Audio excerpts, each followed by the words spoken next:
Hello friends, Rahul study point में आपका स्वागत है। I am UPP SSC GD और अदर एग्जाम के लिए संविधान का क्रैश कोर्स पढ़ रहे हैं, जिसमें हम संघ एवं उसका राज्य क्षेत्र पढ़ लिए। आज हम नागरिकता पढ़ेंगे। सबसे पहले पीछे को रिकॉल कर लेते हैं। संघ एवं उसका राज्य क्षेत्र भाग 1 है, अनुच्छेद 1 से 4। ठीक है, इसमें कहा गया है राज्यों का पुनर्गठन और नए राज्यों का संघ में प्रवेश। प्राचीन काल से ही राज्यों का पुनर्गठन चला आ रहा है भाषाई आधार पे। इसके बाद यस्केधर आयोग 1948 में भाषाई आधार पर राज्यों का पुनर्गठन की मांग को ठुकरा दिया। इसके बाद आया JVP समिति 1949 में भाषाई आधार पर राज्यों का पुनर्गठन की मांग को मानने के लिए सिफारिश की। जी मतलब जवाहरलाल नेहरू, V मतलब वल्लभ भाई पटेल, इसके बाद P मतलब पट्टा सीतारामैया। राज्यों का पुनर्गठन आयोग का गठन 1953 में, इसे फजल अली आयोग कहते हैं। ठीक, इसके अध्यक्ष न्यायमूर्ति फजल अली थे, सदस्य हृदयनाथ कुजरू और KM पाड़िकर थे। भाषाई आधार पर गठित होने वाला पहला राज्य आंध्र प्रदेश है 1953 में। इसके बाद राज्य पुनर्गठन अधिनियम 1956 में आया, जिसके तहत 14 राज्य 6 केंद्र शासित प्रदेश का गठन किया गया। 1960 में मुंबई को बांटकर गुजरात 15वां राज्य, इसके बाद महाराष्ट्र बनाया गया। इसके बाद हम आते हैं सन 2000 में छत्तीसगढ़, उत्तराखंड और झारखंड का गठन हुआ है। इसके बाद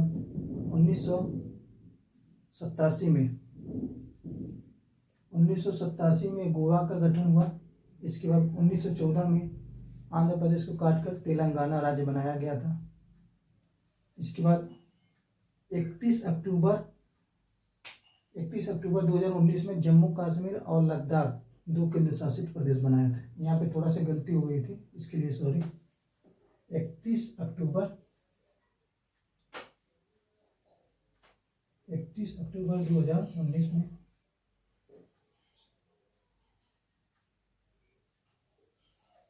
में जम्मू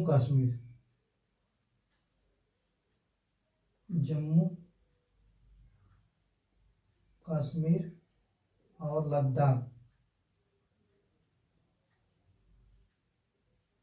ठीक, जम्मू कश्मीर और लद्दाख 31 अक्टूबर 2019 में 2 केंद्र शासित बनाए गए, जम्मू कश्मीर और लद्दाख। ठीक, अब हम आते हैं अनुच्छेद 3 में नए राज्यों का गठन, सीमाओं में परिवर्तन। इसके बाद अनुच्छेद 3 शक्ति किसके पास है? संसद के पास है। ठीक, नए राज्यों का गठन, सीमाओं में परिवर्तन। इसके बाद योग्य अनुच्छेद 3 में कहा गया है सबसे पहले राष्ट्रपति उस राज्य से औपचारिक विचार विमर्श करेगा जिस राज्य का पुनर्गठन करना है। इसके बाद साधारण बहुमत से विधेयक पारित होगा। इसके बाद राष्ट्रपति हस्ताक्षर कर देगा तो विधेयक कानून बन जाएगा। ठीक, इसे संविधान संशोधन नहीं माना जाएगा। अब हम आते हैं नागरिकता पढ़ते हैं। नागरिकता भाग 2 अनुच्छेद 5 से 11 है। भारत में कैसी नागरिकता है? एकल नागरिकता है। भारत में एकल नागरिकता है। नागरिकता की विशेषता क्या है? चुनने और चुने जाने और सार्वजनिक पद प्राप्त करने का अधिकार। भारत का कोई भी नागरिक राजनीतिक पद प्राप्त कर सकता है, चुनाव भाग ले सकता है, इसके बाद वोटिंग कर सकता है। हम देखते हैं भाग 2 नागरिकता, अनुच्छेद 5 से 11। भारत में एकल नागरिकता है। जैसे यूपी के निवासी हैं, यूपी के आप निवासी हैं यूपी के, लेकिन नागरिक हो जाएंगे भारत के नागरिक। ठीक, यूपी के निवासी हैं तो भारत के आप क्या हैं? नागरिक। लेकिन यूएसए में जो राज्य हैं उनकी नागरिकता अलग होती है। इसके बाद यूएसए की नागरिकता अलग होती है, वहाँ पे ऐसा नियम लागू नहीं है। इसके बाद नागरिकता का विशेष अधिकार, चुनने और चुने जाने, सार्वजनिक पद प्राप्त करने का अधिकार है। अवसर की समानता, नौकरियों का अवसर की समानता का अधिकार, नौकरियों में आरक्षण। ठीक, विदेशियों को यह प्राप्त नहीं है, न तो विदेशी वोटिंग करेंगे, न तो निर्वाचन में भाग ले सकते हैं, न मताधिकार, न किसी पद को प्राप्त कर सकते हैं विदेशी। ठीक, विदेशियों को यह अधिकार प्राप्त नहीं है। नागरिकता कानून बनाने का अधिकार किसको है? संसद को, अनुच्छेद 11 में। नागरिकता कानून बनाने का अधिकार किसको है? अनुच्छेद 11 में, संसद। नागरिकता संबंधित कानून कौन बनाती है? संसद बनाती है। नागरिकता के अर्जन के लिए नागरिकता अधिनियम आया 1955 में। इसके अंतर्गत जन्म के आधार पर 26 जनवरी 1950 के बाद जन्मा हो, इसके बाद वंशानुक्रम के आधार पर, इसके बाद देशीकरण द्वारा नागरिकता, एक बार रजिस्ट्रेशन द्वारा नागरिकता, इसके बाद किसी भूभाग को भारत में मिला लेने पर भारत की नागरिकता प्राप्त हो जाएगी। ठीक, नागरिकता अधिनियम 1955 में आया। नागरिकता अधिनियम 1955 के अंतर्गत किन आधारों पर भारतीय नागरिकता का अर्जन किया जाएगा? जन्म के आधार पर, 26 जनवरी 1950 को के बाद जन्मा हो, इसके बाद वंशानुक्रम के आधार पर, मतलब जिसके दादा दादी या बाबा बाबा क्या हों, भारत के नागरिक हो, वंशानुक्रम के आधार पर नागरिकता। रजिस्ट्रेशन के द्वारा नागरिकता, रजिस्ट्रेशन के द्वारा नागरिकता, जैसे कोई विदेशी लड़की किसी भारतीय लड़के से शादी कर लेती है, उसे भारत की नागरिकता प्राप्त हो जाएगी। जैसे राजीव गांधी सोनिया गांधी से शादी किए थे, उनको क्या नागरिकता प्राप्त हो गई, भारत की नागरिकता, सोनिया गांधी को। एक बार देशीकरण द्वारा नागरिकता, मतलब कोई विदेशी 11 वर्ष तक भारत में रह रहा हो, उसे भारत की नागरिकता प्राप्त हो जाएगी, 11 वर्ष। ठीक, किसी भूभाग को भारतीय भूभाग में मिला लेने पर उसे भारत की नागरिकता प्राप्त हो जाएगी। नागरिकता अधिनियम 1955 के द्वारा संशोधन, पहला संशोधन हुआ है 1992 में। नागरिकता अधिनियम 1955 में संशोधन, नागरिकता संशोधन अधिनियम 1992 में, मतलब केवल माता ही भारतीय हो, उस बच्चे को भारतीय नागरिकता प्राप्त हो जाएगी। पहले ये नहीं था, पहले पिता भारतीय होना चाहिए जन्म के आधार पे, पहले पिता भारतीय होना चाहिए, तब भारत उस बच्चे को भारत की नागरिकता प्राप्त होगी।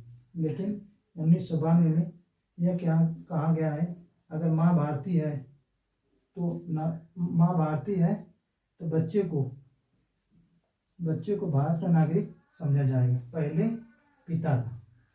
ठीक, यदि केवल माँ भारत की नागरिक है तो बच्चे को भारत की नागरिकता प्राप्त हो जाएगी, पहले पिता भारतीय होना चाहिए। चलिए हम आगे देखते हैं। नागरिकता संशोधन अधिनियम 2003, लक्ष्मी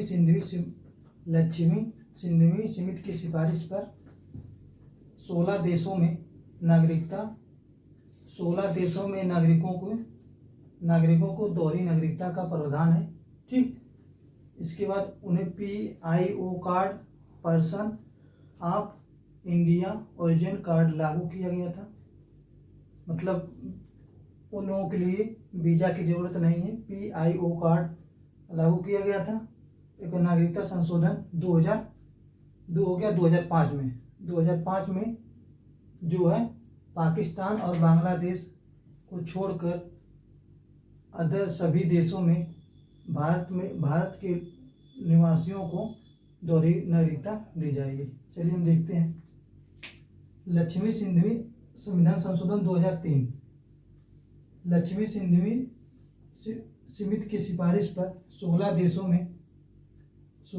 देशों के भारतीय मूल लोगों को भारत की दोहरी नागरिकता दी जाएगी।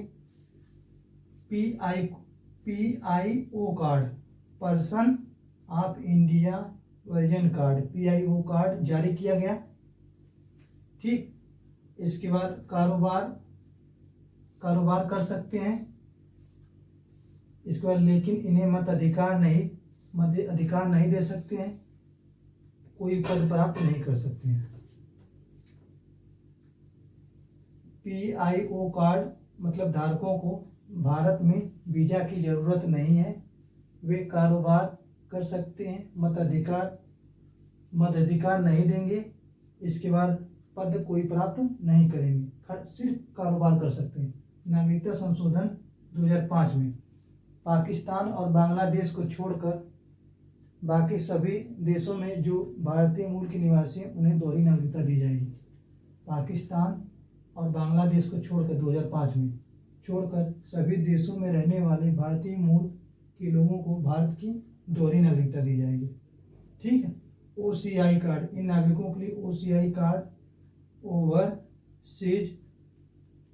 Overseas citizen of India card जारी किया गया।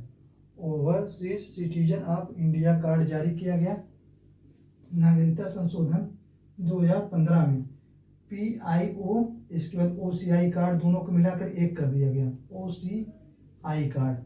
ठीक, 2015 में इन दोनों को मिला दिया गया, क्योंकि एक अलग है इसलिए 2015 में इन दोनों को मिला दिया गया, एक ही कार्ड जारी कर दिया गया। भारतीय नागरिकता की समाप्ति 2009 में, मतलब स्वेच्छा से नागरिकता त्याग सकते हैं। इसके बाद दोहरी नागरिकता का प्रावधान नहीं है। दो नागरिकता मतलब एक भारत की नागरिकता, एक अमेरिका की नागरिकता लेंगे तो आपकी एक नागरिकता क्या होगी, समाप्त हो जाएगी।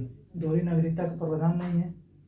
इसके बाद देशद्रोह की स्थिति में नागरिकता से वंचित किया जाना, स्वेच्छा से त्यागने पर। इसके बाद दोहरी नागरिकता का प्रावधान है। दोहरी नागरिकता लेने पर दो जगह की नागरिकता नहीं ले सकते हैं। जैसे मान लीजिए भारत की नागरिकता ली है, इसके बाद अमेरिका की नागरिकता नहीं ले सकते क्योंकि दोहरी नागरिकता का प्रावधान नहीं भारत में। इसके बाद देशद्रोह की स्थिति में वंचित किए जाने पर 9 जनवरी को प्रवासी दिवस मनाया जाता है, क्योंकि 9 जनवरी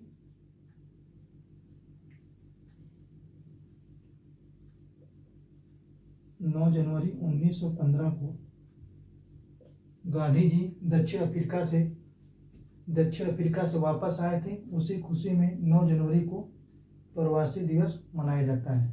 ठीक, नागरिकता हित समाप्त हुआ और हम इसको एक बार रिकॉल कर लेते हैं।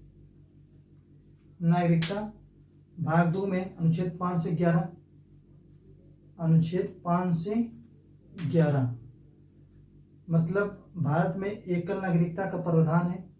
ठीक, नागरिकता का विशेषता क्या है, चुनने और चुने जाने और सार्वजनिक पद प्राप्त करने का अधिकार, मतलब चुनाव लड़ सकते हैं, किसी पद को प्राप्त कर सकते हैं। इसके बाद किसी पद को प्राप्त कर सकते हैं, इसके बाद चुनाव में भाग ले सकते हैं। लेकिन ये विदेशियों नागरिकता अधिनियम 1955 आया, जिसके तहत 5 के तहत नागरिकता प्राप्त की जा सकती है। नंबर 1, जन्म के आधार पर 26 जनवरी 1950 के बाद जन्मा हो। इसके बाद वंशानुक्रम के आधार पर देशीकरण द्वारा या अंगीकरण द्वारा। इसके बाद रजिस्ट्रेशन द्वारा। इसके बाद किसी भूभाग को भारत में मिला लेने पर क्या भारत की नागरिकता प्राप्त हो जाएगी। इसके बाद नागरिकता से संबंधित कानून कौन बना सकता है, संसद बना सकती है, अनुच्छेद 11 में। ये हो गया। अब हम आते हैं नागरिकता संविधान संशोधन 1992 में कहा गया है कि अगर केवल माँ ही भारत की नागरिक है तो बच्चों को भारत का नागरिक समझा जाएगा। इससे पहले पिता भारत का नागरिक होना चाहिए। 1992 हो गया। अब 1992, इसके बाद हम आते हैं 2003 में सिंधरी समिति की सिफारिश पर 16 देशों में दोहरी नागरिकता का प्रावधान किया गया है। इसके बाद PIO कार्ड जारी किया गया है, पर्सन ऑफ इंडिया वर्जन